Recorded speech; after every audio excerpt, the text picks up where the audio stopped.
como sabéis, hoy tenemos, la charla va dedicada a el compositor Beethoven dentro del ciclo de arquetipos en la historia. Recordáis, bueno, cuando dimos la charla sobre los arquetipos en psicología y hablábamos del arquetipo Poseidón, precisamente relacionándolo con esa capacidad de crear en base a la fuerza de los sentimientos más profundos, y poníamos como ejemplo precisamente a el gran compositor alemán austriaco, Beethoven. Y hoy yo he querido hacerle un homenaje en memoria, porque mañana, 26 de marzo, hace 194 años que falleció en Viena. Entonces, un poco pues como una efemérides, es decir, una conmemoración, un recuerdo y un agradecimiento por la gran y extraordinaria herencia que nos dejó en belleza, en armonía, incluso en terapia, porque la música de Beethoven es terapéutica al 100%, lo mismo que la de Mozart y la de otros grandes compositores, precisamente por esa capacidad que tiene incluso de armonizar y equilibrar las energías del cuerpo. Bueno, en primer lugar voy a presentar el arquetipo Poseidón muy por encima, puesto que ya le hemos dedicado otras charlas. Sabéis que Poseidón era uno de los tres hermanos, Zeus, Poseidón y Hades, que se repartieron el universo y el mundo, tocándole a Zeus los espacios celestiales y a Poseidón el mar. Eso, como sabéis, el agua está relacionada con las emociones. Entonces, en arquetipos psicológicos, Poseidón está relacionada precisamente con el mundo de las emociones, en las que hay que considerar de manera especial las emociones reprimidas. Pero estas emociones en el arquetipo Poseidón permiten a aquella persona que la tenga activada a conectar con el mundo psicológico más profundo e incluso también de gran belleza, donde se reflejan en la profundidad los arquetipos celestiales. Pero ¿qué ocurre? Que como es el mundo de las emociones, pues a nivel de personalidad puede dar arrebatos coléricos, como manifestaba a veces también este dios. Recordar cómo la furia que sentía contra Ulises, lo que le hizo ponerle grandes dificultades en su regreso a... Perdón. ¿Por qué será que las leyes de Murphy no tienen excepciones? Bien, recordar que Poseidón, en venganza, a Ulises le pone cantidad de trabas precisamente para que no pueda regresar a su Ítaca.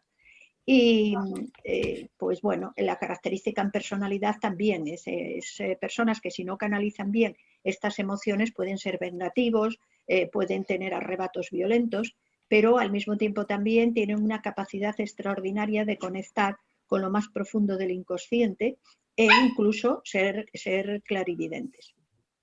Era muy respetado en la antigüedad, de hecho se considera que es el dios regente de la Atlántida. Se decía de él que era el que traía las inundaciones y hacía temblar la tierra, es decir, era el que provocaba los tsunamis y demás. Para reconocerlo, pues bueno, el tridente de tres púas, el caballo, el toro, el delfín. En la mitología, todas las guerras que Poseidón enfrentaba las perdía, precisamente porque se dejaba llevar por esos arrebatos emocionales. Entonces, por ejemplo, cuando luchaba contra Atenea siempre perdía sus guerras. De ahí la necesidad de que en psicología se armonice con otros arquetipos para equilibrar y canalizar adecuadamente esas fuerzas psicológicas. Cosa que vamos a ver en Beethoven, cuando él incluso declara, dice, soy hijo de Apolo, porque Apolo es un arquetipo que le viene muy bien para equilibrar, organizar y ordenar y armonizar al arquetipo Poseidón. Vamos a entrar un poco en la vida de Beethoven. Beethoven, por si no lo saben ustedes, les voy a contar una curiosidad de Beethoven, que además nos vincula precisamente a España. La familia de Beethoven no era alemana, aunque él nace en Alemania, nace en Bonn. Su familia era de origen belga, pero su abuelo emigra a Alemania, quizá, pues no sé, por razones económicas o por razones profesionales. Era un músico bastante virtuoso, parece ser, y de un cierto nivel social. Es decir, era valorado, tenía muy buenas cualidades para la música, era reconocido, pero se ve que quizá el dedicarse a la música no cubría las necesidades económicas de la familia y entonces tenía también un negocio de vinos. Tiene varios hijos, uno de ellos fue el padre de Beethoven. Pero bien, la curiosidad que yo les quería contar es respecto a los misterios que rodean la vida de Beethoven y el que está vinculado con España. Su abuelo, que se llamaba precisamente como él y parece ser que era el que tenía las cualidades musicales que de alguna forma fue la herencia genética de Beethoven, se casó con una mujer que era española. Es decir, la abuela paterna de Beethoven era española, procedía del sur de los Pirineos, parece ser de una familia que emigraba a Alemania. Se llamaba María Josefa. Desgraciadamente existen muy pocos datos de esto, lo que sí se sabe es que es un personaje trágico, porque no se sabe si porque era dada la melancolía, un factor que también parece un legado en la vida de Beethoven, un legado familiar, o bien por el desarraigo de su país. El caso es que, como tenía a su alcance el almacén de vinos de su marido, pues bebía y se convirtió en alcohólica, hasta el extremo de que llegó a un estado de gravedad tal que tuvo que ser recurrida en una clínica porque ya era imposible atenderla en el domicilio y allí muere completamente alcoholizada. El abuelo de Beethoven, como les decía, era maestro de capilla y tenía grandes cualidades para la música y era valorado. El padre de Beethoven, que desgraciadamente va a ser alcohólico también, no hereda esas cualidades, aunque sí va a estar también vinculado a la música. Eso vamos a ver cómo la familia de Beethoven le va a proporcionar un ambiente relacionado con la música. ¿De acuerdo? Desgraciadamente para Beethoven su infancia no fue feliz. Es decir, en aquel momento existía un fenómeno que era el fenómeno Mozart, es decir, un niño prodigio, y entonces el padre de Beethoven lo que quiere es tener un hijo como Mozart, es decir, que llamaba la atención, que daba conciertos, que las casas reales y los nobles le invitaban, es decir, con una fama y una gloria. Entonces, quiere que su hijo, Ludwig, sea exactamente un nuevo Mozart. Eso le va a obligar realmente a una relación de malos tratos, porque fuerza al niño hasta extremos inconcebibles para que practique al piano, hasta el extremo de que le encierra, incluso no le permite jugar con otros niños. Por otro lado, también Beethoven tiene unas características físicas en parte heredadas de su abuela española, es de tez bastante oscura, y entonces incluso con el tiempo le van a apodar el español y sufre lo que hoy llamamos bullying, es decir, ciertas burlas por parte de sus compañeros en el colegio.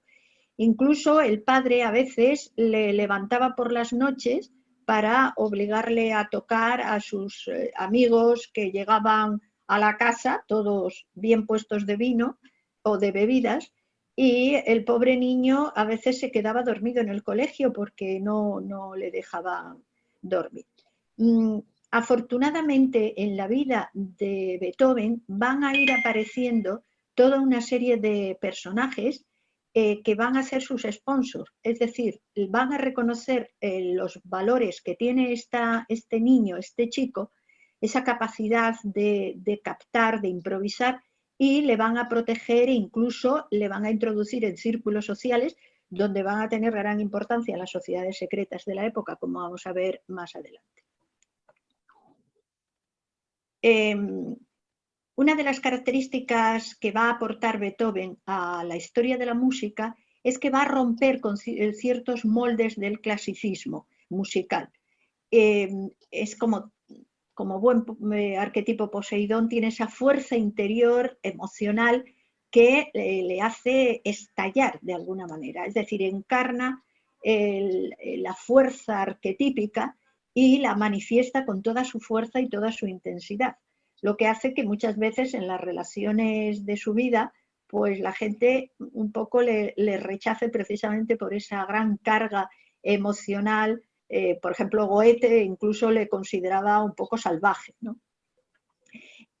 Otra de las características de Beethoven que llama la atención ya desde un principio, era capaz de improvisar con una fuerza impresionante. Y eso es probablemente una de las cosas que más llamaba la atención. A lo largo de su vida tuvo grandes maestros y es como si el destino le quisiera compensar de alguna manera. Saben ustedes que en la historia hay muchos genios que desgraciadamente no fueron reconocidos en su época ni valorados, pero sin embargo Beethoven sí. Lo cierto es que fue muy valorado en vida, tuvo grandes protectores que reconocieron su valor, y como dato curioso puedo decirles que Beethoven fue el primer compositor conocido cuya música fue impresa durante su vida, aunque eso le proporcionaba, por ejemplo, ayuda desde el punto de vista económico, porque como él decía, si en un momento determinado necesitaba dinero porque fallaba las pensiones que le concedían los gobiernos, lo que sea, él improvisaba una composición y rápidamente se editaba y cobraba dinero. No obstante, tampoco era una balsa de aceite las relaciones que tenía con los editores, y aparte me imagino también por el propio carácter del editor, que muchas veces pues, se enfadaba y saltaba en ira pues, porque habían copiado mal su partitura o por lo que fuera. Bien, vamos otra vez un poco atrás al arquetipo Poseidón. ¿Qué características da este arquetipo en la personalidad de los hombres? Suelen tener problema con las sociedades patriarcales y las culturas patriarcales. Y eso lo vamos a ver también en la propia actitud de Beethoven. Beethoven tiene graves problemas para aceptar autoridad. Es un espíritu libre, de alguna manera, le cuesta mucho aceptar la autoridad y sobre todo los absolutismos y demás.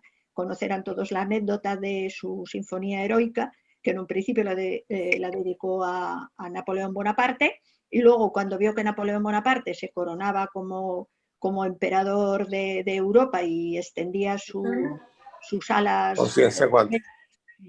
bélicas por invadiendo Rusia, invadiendo Austria y demás, se sintió tan enfurecido que, bueno, rápidamente cambió el nombre. Muy típico eso también del arquetipo psicológico Poseidón.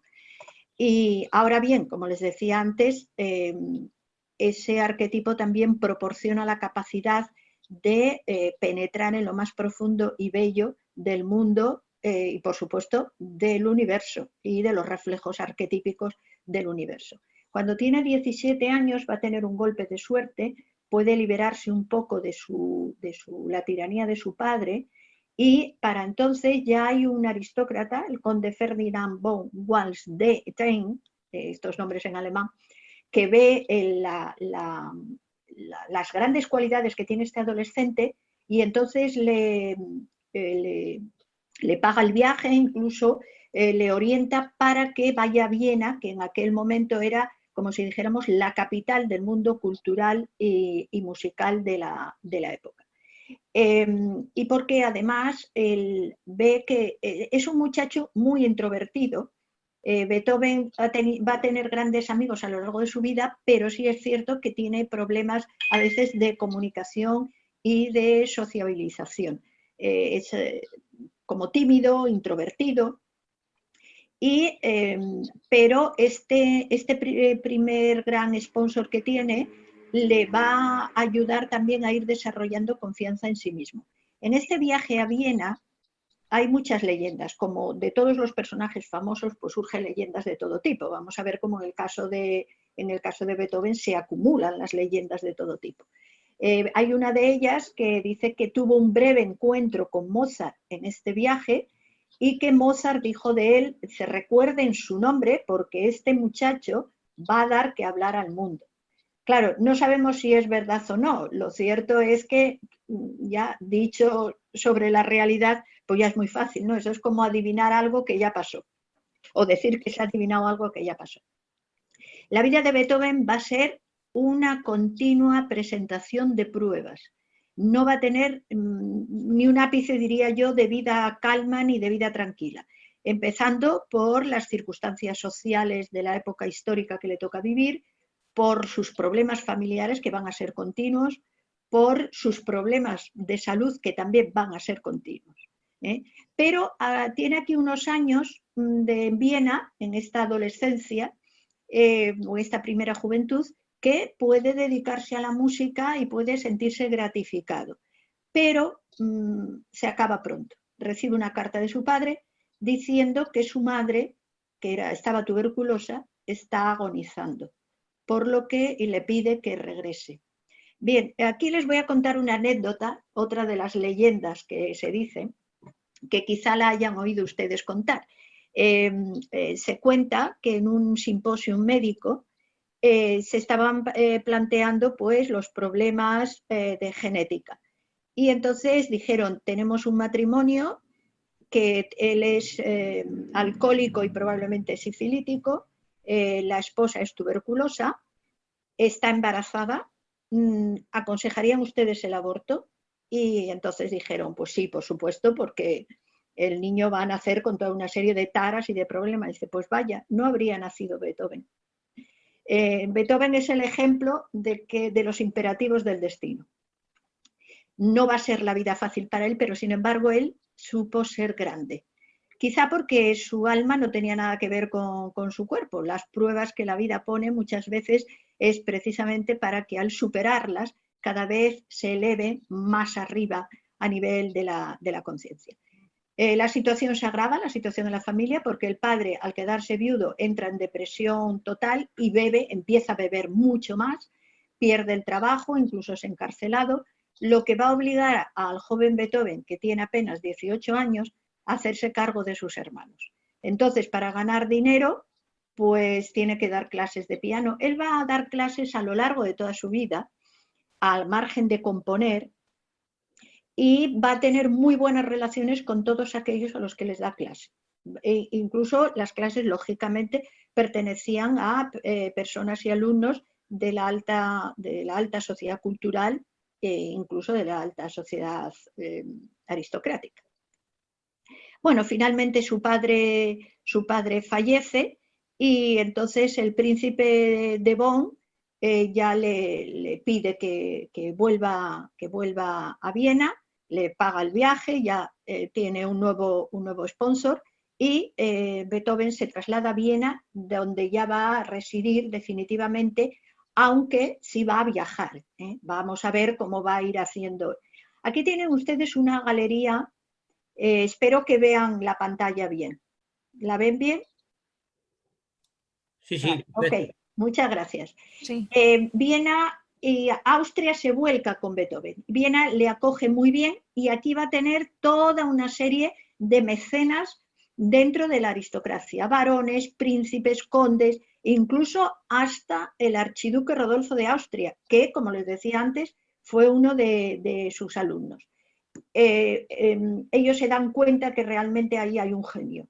Esa capacidad de improvisación, que no es sino una capacidad de captar realmente, de conectar con la fuerza arquetípica y plasmarla, porque la cuestión no está solo en saber leer una partitura, sino en cómo captar, cómo conectar, podríamos decir, con ese arquetipo, con ese, como explicábamos en otros días, con esa mente del universo y plasmarlo para los humanos, ¿no?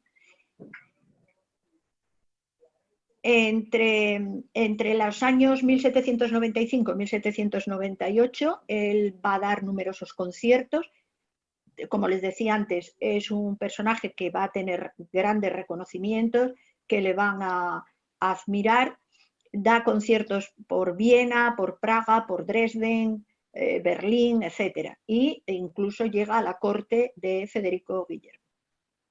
¿Cuál es el impulso que mueve a Beethoven? Como él declarará, era llegar a plasmar en sus composiciones su idea de lo divino y su idea de la naturaleza. Lo divino para él no está vinculado a una religión, sino a esa especie de ser innombrable, universal, que está más bien referido en los grandes misterios de la antigüedad. No olvidemos que él va a tener relaciones con las sociedades secretas de la época, que tenían mucha importancia en los impulsos sociales, económicos e históricos. Luego vamos a ver las características de algunas de estas sociedades. Es verdad que no se tiene constancia de que Beethoven perteneciera a ninguna de ellas, no como en el caso de Salieri o de Mozart. Pero sí es cierto que él facilitó muchas piezas musicales para los rituales de estas sociedades secretas y que su, dijéramos, enfoque, con ese amor a la libertad que tenía, se vinculaba mucho más a la filosofía de las sociedades secretas de la época, como Rosacruces, Illuminati o masones, más que con los dogmas religiosos. Él decía que necesitaba conectar con ese mundo mágico de lo divino, de lo trascendente, de la naturaleza. De hecho, él incluso en sus piezas musicales trata de reflejar muchas veces estos sonidos de la naturaleza, porque dice que ahí, en ese encuentro, está también su verdadera identidad.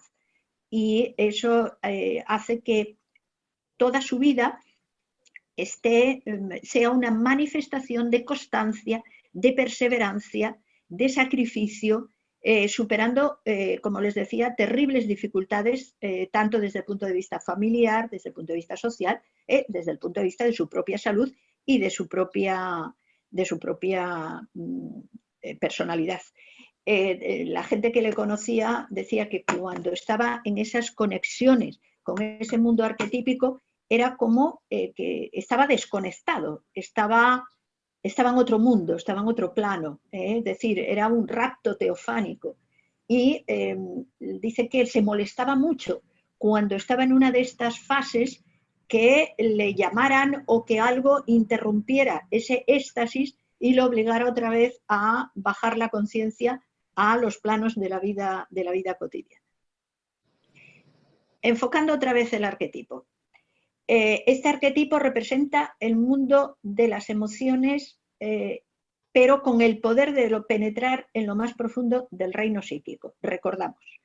¿Qué ocurre? Que esta inmersión en ese mundo psíquico es a veces terrible y no todas las personas con este arquetipo activado se atreven a entrar, porque es como penetrar imagínense, bajar a lo más profundo de los océanos, bajar a lo más profundo de nuestra psique, y ahí hay formas maravillosas, pero también hay monstruos con los que luchar. Entonces, es muy difícil tener el valor de bajar, porque aunque se sepa que esa bajada nos puede llevar al mismo tiempo a un éxtasis, pero hay monstruos con los que lidiar. Y en la clave junguiana podríamos decir que ahí es también donde residen las sombras profundas de nuestra personalidad. Pero bien, si no lo hacemos, perdemos la posibilidad de captar esas formas arquetípicas de gran belleza. En el caso de Beethoven, yo creo que por destino lo hacía. Este arquetipo suele dar personas geniales en el plano de la música, de la literatura, del arte y de toda aquella manifestación que está relacionada con el mundo de la naturaleza y del universo. Fíjese, ahora vamos a entrar un poco en la vida emocional, sentimental de Beethoven, que también fue un camino de pruebas. tenemos aquí una frase de Beethoven, yo se la voy a leer, aunque la ven todos ustedes, dice: solamente el amor, sí, solamente el amor puede darte una vida más feliz. Oh Dios, déjame encontrarla. Permíteme finalmente hallar a la que me fortalecerá moralmente, a la que me será permitido hacerla mía. Bien, analizando esto desde el punto de vista de la psicología arquetípica de Jung, podemos captar que más que dirigirse o pensar sobre una mujer, se está refiriendo a la conquista del ánima, ese principio femenino que refleja todo lo femenino del universo y que subyace participando del ánimos en el inconsciente colectivo de cada uno de nosotros. Aquí Beethoven manifiesta como buen artista, como buen genio, esa necesidad de conectar con el ánima y armonizar el ánima. Pero lógicamente este arquetipo de ánima lo va a buscar a lo largo de mujeres que van a cruzarse en su vida, a lo largo de su vida. En 1794 él conoce a una cantante, Magdalena Willmann, y se dice que le propuso matrimonio, pero que ella rechazó. Tengan en cuenta una cosa, que Beethoven de alguna manera se manifiesta como bohemio, muchas veces no cuidaba su higiene, iba con los pelos así de cualquier manera, aparecía ciertamente como un tanto salvaje, entonces no debía de resultar muy agradable físicamente a las mujeres de la época, y más en una sociedad que se caracterizaba precisamente por la cortesía, por los buenos modales, incluso llevados hasta extremos de hipocresía. Ella será la primera que se tiene más o menos noticia de muchas otras que irán viniendo. Y es curioso que él parece ser que propone matrimonio en más de una ocasión, creo que como 2 o 3, según dice. No olvidemos que personajes como Beethoven, las conjeturas son muchas. Y si ustedes entran en internet, se darán cuenta que necesitan no una vida, sino varias vidas para poder leer todo lo que se escribe de Beethoven. Unas veces datos y otras conjeturas. Solamente las conjeturas médicas de los problemas de salud que pudo tener Beethoven, y les digo conjeturas porque prácticamente es casi imposible diagnosticar con exactitud más de 1 o 2 casos de los que sí se tienen referencia, es inconmensurable. O sea, ningún ser humano podría tener todo eso, ¿vale? Para que se hagan ustedes una idea. Bueno, años después se enamorará otra vez de una condesa, de la que se dice que él, como regalo, como ofrenda, escribió la sonata, compuso la sonata Quasi una fantasía, que luego más adelante será conocida como Claro de Luna. Le pide también matrimonio, pero parece ser que ella le rechaza porque poco después se casa con un aristócrata. Bien, aquí tienen ustedes una galería de mujeres que fueron importantes, y probablemente no todas, en la vida de Beethoven. No todas desde el punto de vista romántico sentimental, aclaro, sino desde el punto de vista de alumnas, de amigas, tuvo muy buenas amigas, de confidentes, de protectoras, es decir, no toda esta galería, que quede constancia que no nos estamos refiriendo a relaciones sentimentales, sino a que personajes, o sea, mujeres que tuvieron un papel muy importante en la vida de Beethoven. Sí quiero destacar a dos de ellas, 2 hermanas, Teresa y Josephine, de las que se dice que Beethoven estaba enamorado de Josephine y Teresa estaba enamorada de Beethoven. Entonces se hacen conjeturas también respecto a que, bueno, ella estaba casada, después se queda viuda, que si Beethoven le pide o no matrimonio, tampoco es algo que esté constatado, pero lo que sí es cierto es que no se casan, y sin embargo parece ser que Teresa, que sí estaba enamorada de Beethoven, no es correspondida. Lo que se sabe es de los diarios de la hermana de Teresa. Otro de los misterios de Beethoven es precisamente una carta que se denomina, está llamada la amada inmortal, porque nadie sabe a quién dirige Beethoven esta carta. Se dice que hay Josephine, otros hay otras hipótesis. Para mí realmente refleja un homenaje al ánima, es decir, al eterno femenino, al reflejo de la gran diosa en el corazón del hombre. Aquí tenemos trozos que he entresacado. Mi ángel, mi todo, mi mismo yo. ¿Puede nuestro amor existir sino a través del sacrificio, de no pedir todo del otro? Es decir, va manifestando también como la clave de decir, no podemos poseernos.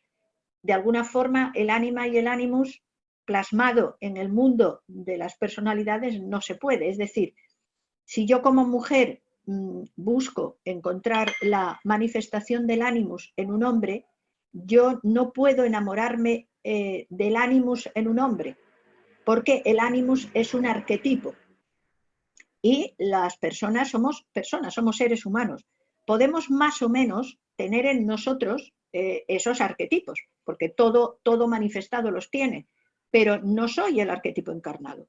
Y en esta carta yo he visto más el homenaje o la evocación al ánima más que a una mujer, y más teniendo en cuenta en un personaje como Beethoven. Pero vuelvo a decir, es una conjetura mía, un enfoque mío desde el punto de vista de la psicología junguiana. En esta foto que ven dos tienen a Beethoven y a Josephine. Bueno, las sociedades secretas en la época fueron muy importantes. De hecho, los grandes cambios de la sociedad de la época se debieron en gran parte a los impulsos culturales y civilizatorios de estas sociedades secretas, desde la Revolución Francesa hasta los cambios que se dieron en las monarquías absolutas de Europa.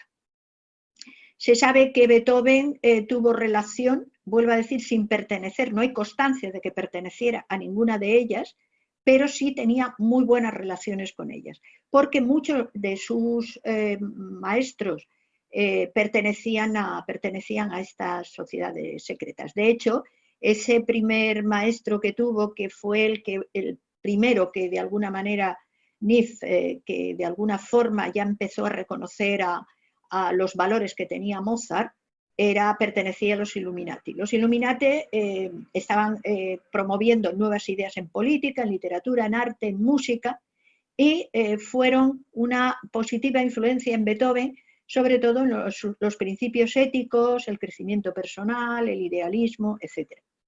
Otra de las sociedades secretas que también fue muy importante en la época y también tuvo importancia en la vida de Beethoven fue la masonería.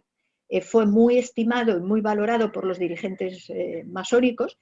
De hecho, uno de los más importantes amigos que tuvo Beethoven, que fue el doctor Wegeler, era masón, era un dirigente masón, creo que incluso no sé si un gran maestre o un dirigente masón. El interés de Beethoven por el mundo, podríamos decir, de lo oculto, el mundo del esoterismo, de la filosofía esotérica, de la filosofía natural, se le lleva a profundizar y a interesarse en las iniciaciones, las antiguas iniciaciones y los antiguos escritos y tratados mistéricos. Se sabe que en su mesa de trabajo él va a enmarcar una serie de frases que había sacado de un ensayo de Schiller, también masón, el poeta Schiller, procedentes del Corpus Hermeticum egipcio, que están relacionadas con los misterios de Isis. Yo todo lo que es, yo soy todo lo que es, lo que fue y lo que será. Esta era una frase que estaba en el templo de Isis, de la Isis velada, reflejando aquí los grandes misterios de la naturaleza que el hombre no podía descubrir si no estaba totalmente puro, si no estaba totalmente limpio, purificado, para poder acceder a ello. Y continuaba la frase, ningún mortal me ha arrancado tan siquiera el velo que cubre mi rostro. La tercera inscripción pertenecía a los ritos de iniciación del Antiguo Egipto, que podríamos decir refleja un poco el concepto de lo absoluto, de esa divinidad que va más allá de cualquier forma, porque fíjense ustedes que cuando nosotros hablamos de Dios, decimos Dios es así, Dios es asá, cada religión lo dice de una manera, se pelean entre ellos, lo que estamos haciendo es la descripción de una imagen divina que hacemos los humanos, no de lo que podríamos decir ese absoluto que lo abarca todo, que es a lo que hace referencia esta frase que tenía enmarcada Beethoven en su mesa de trabajo. Él mismo está solo, y a esta soledad todas las cosas deben su ser. Esto en términos de la filosofía, por ejemplo, neoplatónica de Plotino, sería lo absoluto, lo innombrable, lo que no puede ser nombrado porque no tiene límites, y el sonido es un límite en sí mismo. Otras de las sociedades que también quisieron tener relación con Beethoven, por ejemplo, la teosofía, claro, la teosofía se funda años después de la muerte de Beethoven, en el año 1875. Pero hay un gran teósofo español, que es Mario Rosso de Luna, que escribe un libro sobre Beethoven, precisamente Beethoven teósofo. Es difícil encontrarlo.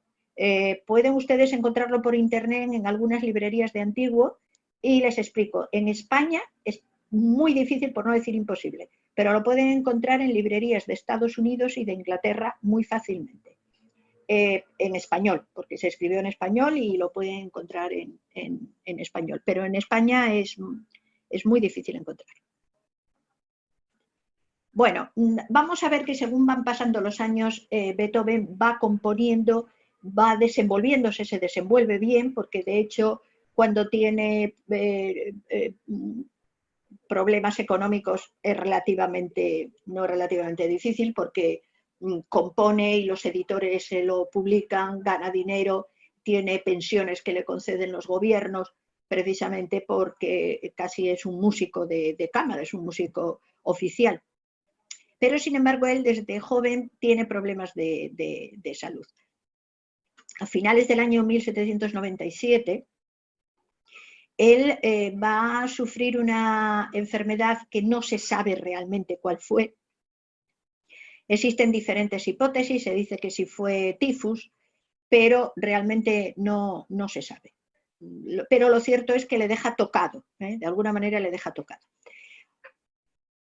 Poco tiempo después, él empieza a notar problemas en el oído. Empieza a notar que hay ciertos tonos que no capta, que no escucha, lo que para él empieza a representar una gran preocupación. De hecho, esto sí se sabe, porque está constatado por las cartas que él escribe concretamente a ese amigo del que hablábamos, el doctor Wegeler, donde le cuenta que está sintiendo que está perdiendo oído. De hecho, aquí tienen una frase de esas cartas. Debes saber que mi facultad más alta, mi oído, se ha visto grandemente deteriorado. El deterioro del oído de Beethoven es progresivo, pero también es verdad que no es demasiado acelerado. Es decir, va lentamente. Hay épocas en las que a lo mejor se acelera y otras épocas que parece quedarse parado, que se ralentiza. Pero sí es cierto que él, por más que ensayan tratamientos y demás, no hay recuperación posible. Muchas de las enfermedades que va a padecer Beethoven, de hecho, tiene enfermedades o trastornos gastrointestinales crónicos a lo largo de su vida. Muchas de estas enfermedades a veces se agravaban precisamente por los tratamientos médicos de la época, que no se caracterizaban precisamente por ser los más adecuados. Generalmente él solía mejorar, se retiraba a zonas donde había aguas termales o balnearios y demás, donde podía descansar, desintoxicarse de alguna manera, relacionarse con la naturaleza y bueno, tratar de ver si mejoraba su sordera progresiva, que nunca mejoró, y se aliviaban por lo menos sus problemas gastrointestinales que le incomodaban mucho, pero que sin embargo en la época final de su vida vamos a ver que le produjeron ya graves trastornos que lo condujeron a la muerte. Otra de las frases que vemos en las cartas que él escribía es, él dice en un arrebato de melancolía: qué triste es lo que me tocó, debo evitar todas las cosas que me son queridas. Fíjese las pruebas que él tiene que superar a lo largo de su vida. Y a pesar de esas pruebas, realmente él puede decirse que desafía y vence al destino. Aquí yo diría que él supera el arquetipo Poseidón, porque el arquetipo Poseidón no da precisamente guerras victoriosas. Pero sin embargo, yo diría que Beethoven es un ser que es capaz de vencer al destino. La frase siguiente de una carta de él lo dice: por supuesto que estoy resuelto a elevarme por sobre cualquier obstáculo. ¿Cómo será eso posible? Pues bien, él lo afrontó muchas veces tal vez sin lógica o sin razón, pero siempre hacia adelante. Bueno, como no mejora el oído, él va a tener fuertes crisis, se va a sentir angustiado. Tengan en cuenta que para él la música lo es todo, y empieza a ser incapaz de captar esos sonidos, esa armonía de las notas, incluso de la naturaleza, desde su oído, pero las va a sentir en su mente y probablemente en su alma. Él en un momento determinado se siente mal, se siente muy bajo de moral, y escribe un famoso documento que es conocido como el Testamento, y me perdonan si lo digo mal, Heiligenstand. Es que alemán, la verdad, para mí es terrible. Esta carta, que es su testamento, otro de los misterios de Beethoven, es decir, ese testamento, parece ser que la escribe a sus hermanos, pero sin embargo nunca la envía, aunque quedó, y de hecho ahí tienen un facsímil, tienen la imagen de un facsímil. Es curioso que en esta carta él pone el nombre de un hermano, pero no pone el nombre del otro, con el que tendría sus más y sus menos problemas. Las relaciones con sus hermanos no eran una balsa de aceite precisamente. Ellos eran los tres supervivientes de varios hermanos. De hecho, antes de Beethoven había habido otro niño que había muerto con el mismo nombre. Curioso que según el árbol familiar, él estaría vinculado a su abuelo paterno, que tenía su mismo nombre, y podríamos pensar que también era un niño de reemplazo, puesto que su hermano con su mismo nombre había fallecido antes que él. También una hermana que fallece con 1 año, etc. O sea, solo quedan 3 varones supervivientes. Vamos a ver cómo incluso uno de ellos, un hijo de uno de ellos, Karl, va a ser importante para producirle problemas y sufrimientos a Beethoven. Entre el año 1812 y 1827, que es cuando fallece, podemos decir que es la época más dura o de las crisis más fuertes que tiene que afrontar Beethoven. En primer lugar, en el ámbito familiar. Su hermano Karl muere, y él, que no se llevaba bien con su cuñada, porque de hecho él no había quedado muy conforme cuando su hermano se casa con ella, Johanna, porque parece ser que ella, pues bueno, era un tanto inconsciente, según cuentan, y su hermano tiene un hijo, y entonces dejan el testamento como tutor a Beethoven. Si ustedes han visto alguna película de Beethoven o han leído alguna biografía de él, sabrán que tuvo muchos problemas con este sobrino, porque él quería educarlo y el muchacho pues no quería que fuera también músico, que bueno, que siguiera de alguna manera los valores, pero el sobrino no. Pero bueno, al final parece que se encauzó. A lo largo de este periodo, entre su cuñada y él, va a haber continuos juicios, continuos enfrentamientos, continuas demandas judiciales, en parte porque se consideraba que la madre de su sobrino no era adecuada, le tenía totalmente desatendido, pero el sobrino no aceptaba las disciplinas ni las normas de educación de Beethoven, que decía por encima de todo hay que tener valores morales, y de vez en cuando pues parece ser que tenía comportamientos delictivos. Por otro lado, el sobrino quería alistarse en el ejército y Beethoven no estaba de acuerdo. También es cierto que luego el sobrino, quizá presionado por lo que fuera, tuvo un intento de suicidio, cosa que dejó profundamente traumatizado a Beethoven. Y él vivió durante muchos años en la casa de Beethoven. De hecho, Beethoven le quería, porque lo que cuenta en sus cartas y demás es cuando no está el muchacho con él, como que lo echa de menos. Por otro lado, Europa vive situaciones muy convulsas, Con Napoleón invadiendo países, muchos de los aristócratas que subvencionaban a Beethoven tienen que huir o les confiscan sus bienes, tienen que ir al destierro y entonces pues entra en situación de una cierta precariedad económica, de un cierto problema económico. Por otra parte, tiene que sostener las casas, tiene que sostener criados que le ayudaban en la casa. No olviden que ya prácticamente la progresiva pérdida del oído le está incapacitando cada vez más.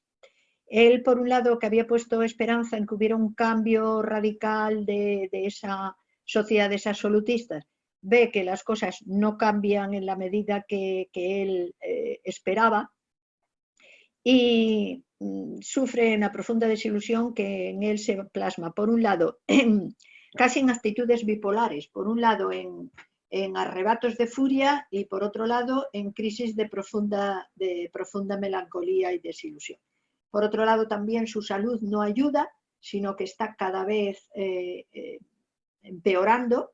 La pérdida del oído es tan intensa ya que no puede escuchar. De hecho, ya tiene prácticamente imposibilidad para poder dirigir, para poder tocar, pero no para componer. Y él sigue componiendo, porque él conecta directamente con el arquetipo musical, o podríamos decir con las musas.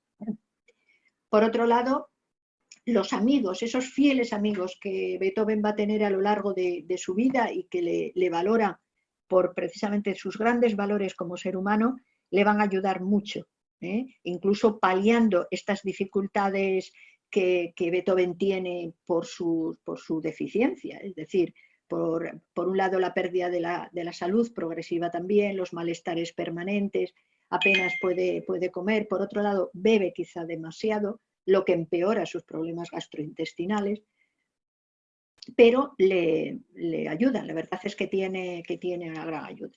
Esta característica del arquetipo Poseidón en individuos demasiado emocionales y a veces poco racionales hace que muchas veces no sean aceptados bien por determinados lugares o personas de la sociedad, lo que les provoca lesiones y dolor en su autoestima.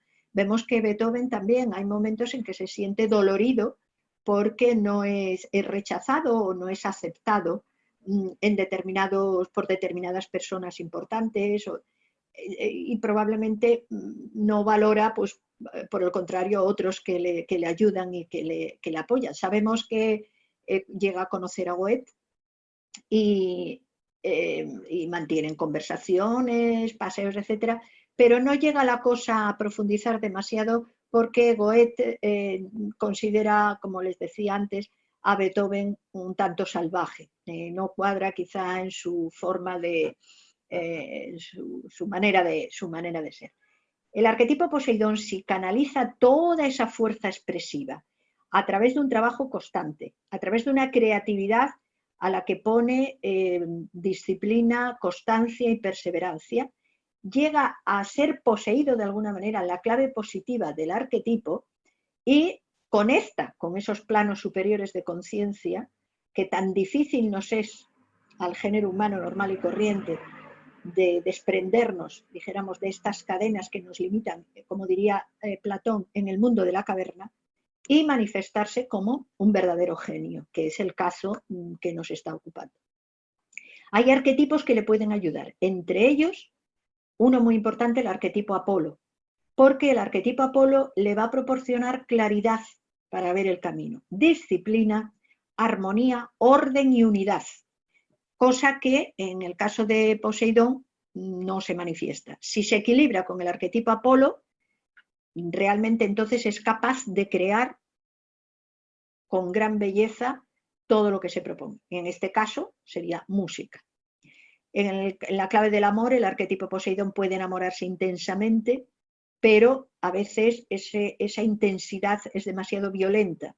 Entonces necesita también cierto equilibrio, cierta armonía y potenciar todo ese aspecto en los valores positivos, como por ejemplo la intuición y sobre todo la capacidad de la compasión y de la filantropía. En el caso de Beethoven vamos a ver cómo él ayuda a amigos que a lo mejor están atravesando una grave situación, ayuda a su familia, incluso él dice en algunas de sus cartas, dice, bueno, cuando no tengo dinero para ayudar económicamente a mis amigos que lo necesitan, que están pasando un mal momento, o a mi familia, no hay problema, compongo unas cuantas piezas, me las editan rápidamente y ya tengo dinero y ya puedo ayudarles. Es decir, esta filantropía es también característica del arquetipo Poseidón y si encima está bien armonizado.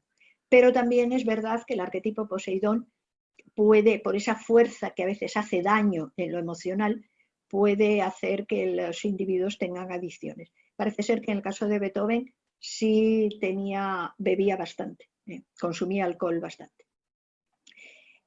Toda su vida no fue fácil, como decíamos antes, estuvo agravada por las múltiples enfermedades y se dice que, según en su carta, en el famoso testamento, que se planteó a veces el suicidio, es decir, otra prueba, y la supera, la supera.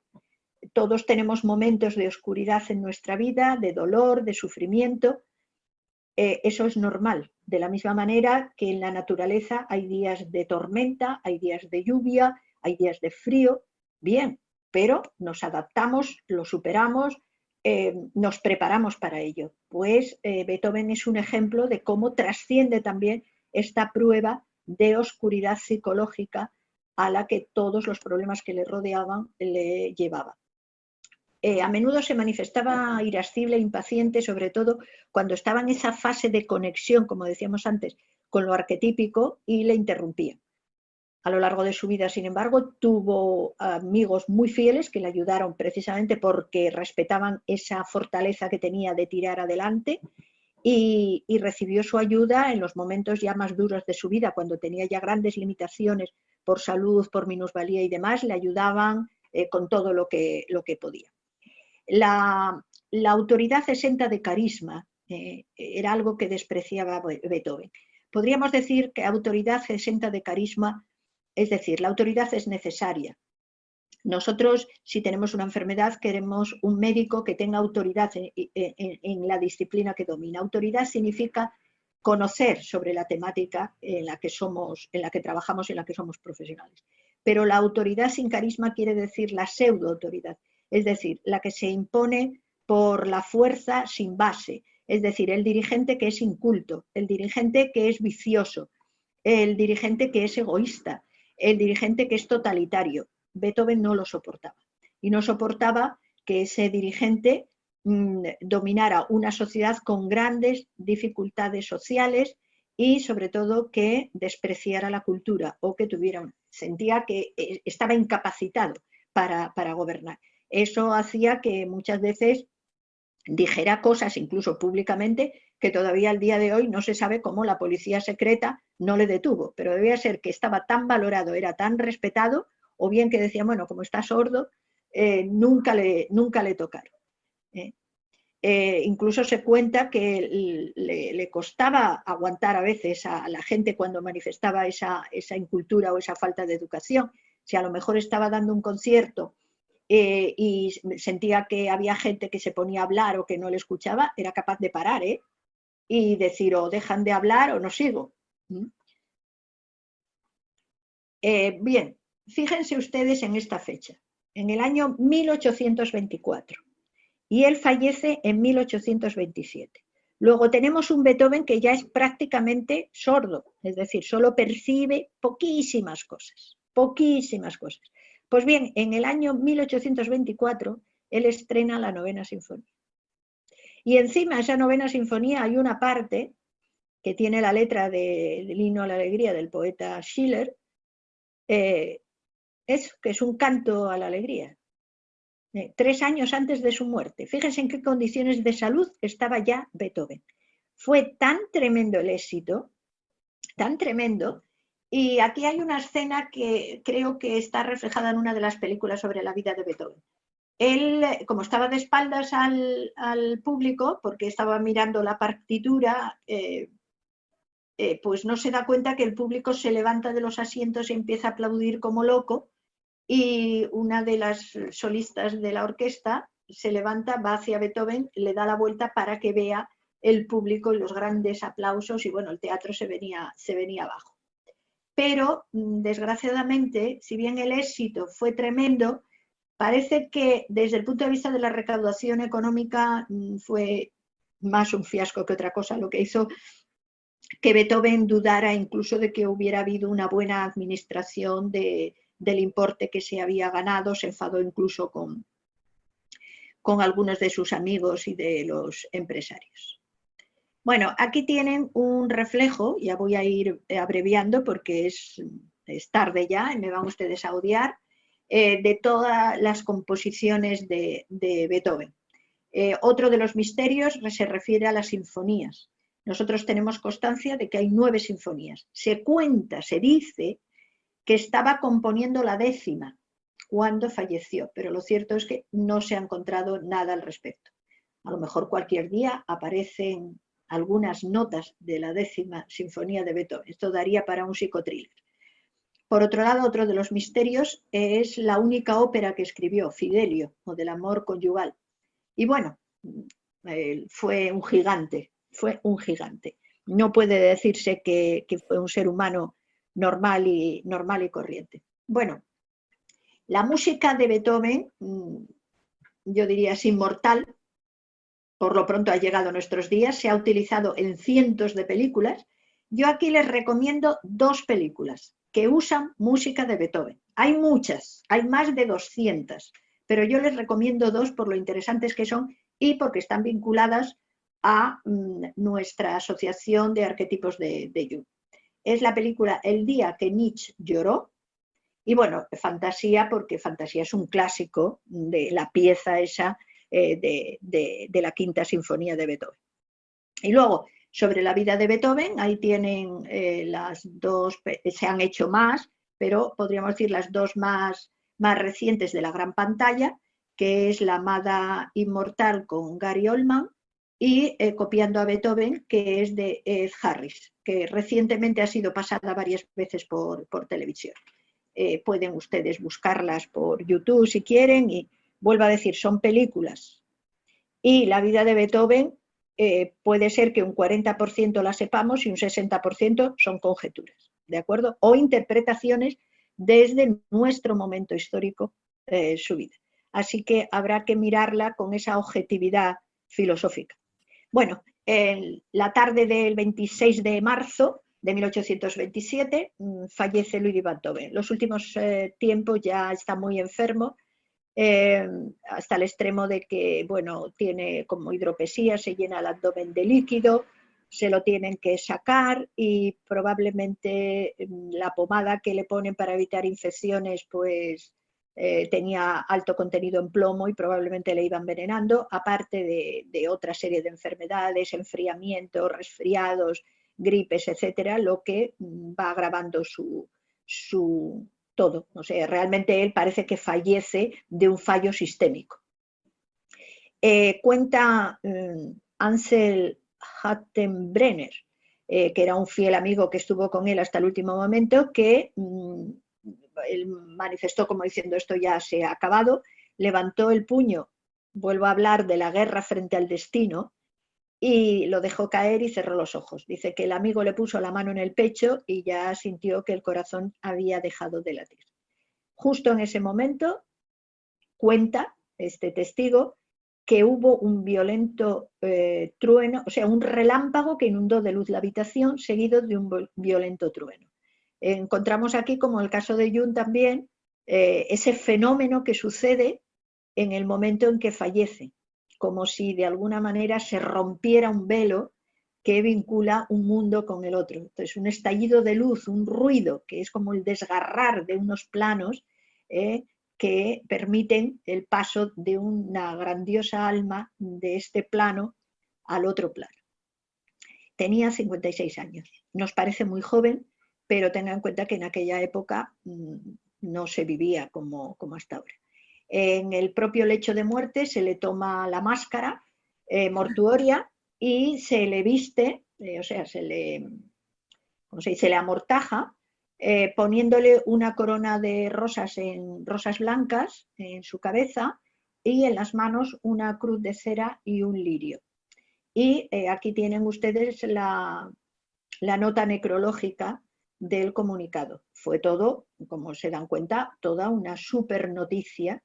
Se le hizo la autopsia, pero en el propio lecho de muerte, y bueno, vuelvo a decir, las conjeturas son muchas. Lo que sí parece ser cierto es que se encontraron grandes cantidades de plomo, podríamos decir absolutamente tóxicas, en su organismo, que probablemente fueran de los tratamientos que los médicos le daban. Bueno, aquí tienen dos máscaras. La máscara de la izquierda fue hecha en vida normal.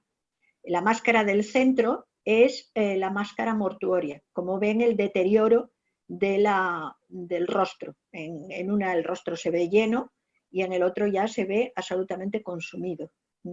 La máscara de la izquierda a veces erróneamente se dice la máscara funeraria de Beethoven. No, es una máscara en vida.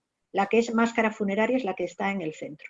Y a la derecha del todo tienen ustedes la tumba de Beethoven.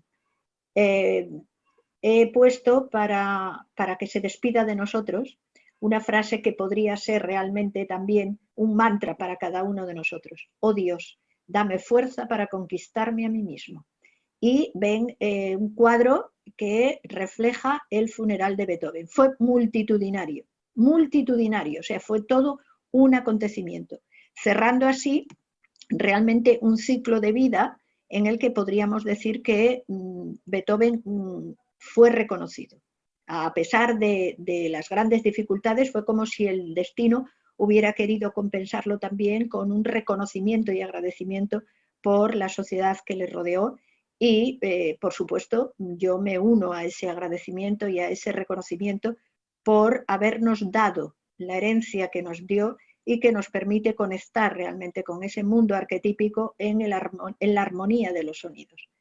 Él dijo de sí mismo, soy hijo de Apolo. Esto ayuda de alguna forma a equilibrar, como les decía antes. Él evoca a Apolo, lo que probablemente le permitió equilibrar esos impulsos un tanto caóticos de Poseidón. Sócrates y Jesús fueron mis maestros. Otra vez la filosofía viva, el amor al conocimiento, la búsqueda de conocimiento viva, más allá de cualquier aspecto religioso, de cualquier aspecto social o político, la esencia misma del conocimiento. Porque al fin y al cabo, todo lo que nos limita desde el punto de vista de las formas, sean religiosas, sean políticas, sean históricas, el tiempo se las va tragando y van apareciendo nuevas. Entonces hay siempre, y también como diría Jung, buscar la esencia de las cosas, buscar lo atemporal, ese espíritu de las profundidades de la que hablaba Jung. Hacer el bien allí donde se pueda, amar la libertad sobre todas las cosas y nunca negar la verdad, aunque sea frente al trono. El arte y solamente el arte me ha salvado. Me parece imposible dejar este mundo sin haber dado todo lo que he sentido nacer dentro de mí. Aquí sí vemos otra vez esa tremenda generosidad de los corazones y las almas grandes. Muy bien, pues con esto terminamos nuestra charla sobre Beethoven. Espero que les haya entretenido durante esta hora. Y bueno, yo sigo recomendando los originales. Así que no se olviden de vez en cuando de escuchar bien por YouTube o bien en algún concierto que se dé por ahí la inmortalidad de este gran genio, porque realmente la herencia que nos ha dejado es lo que podríamos decir un bien eterno. Esta es la diferencia entre los bienes espirituales y los bienes materiales.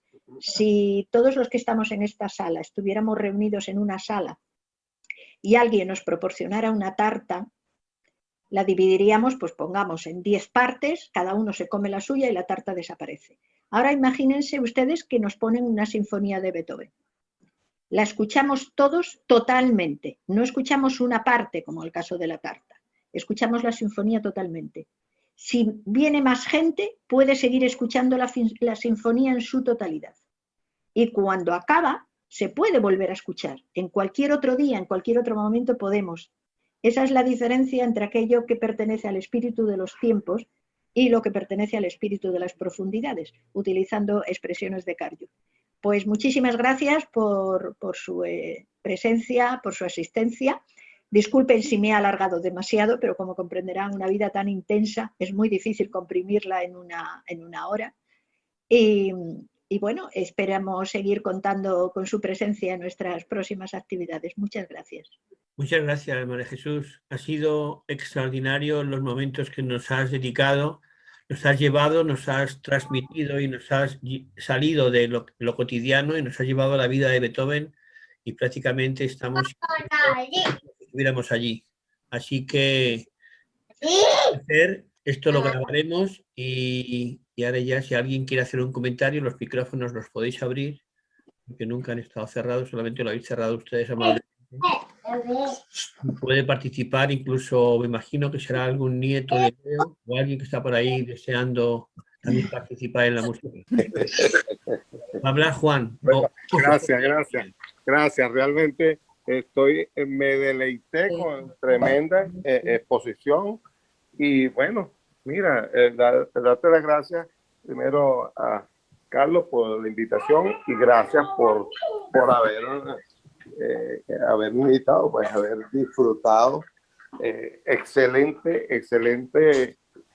pieza de arquitectura, diría yo.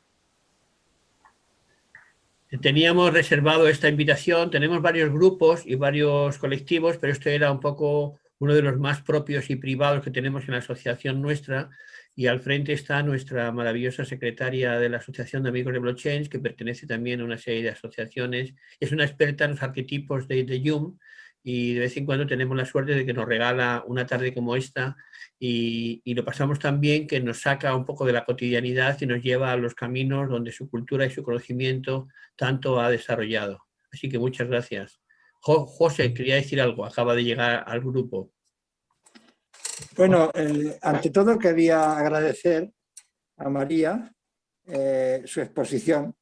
Me da la impresión de estar ante una mujer erudita, bien preparada y con conocimiento, y que aprecia el arte y la sabiduría, y eso me hace sentir muy a gusto. Yo, a lo largo de mi vida me ha gustado mucho investigar y el campo del arte lo llevo en la sangre. Me gusta soy autodidacta en pintura, escultura y otras cosas, y me agradaría poder dialogar con esta señora si tengo la oportunidad, o si me pudiera comunicar.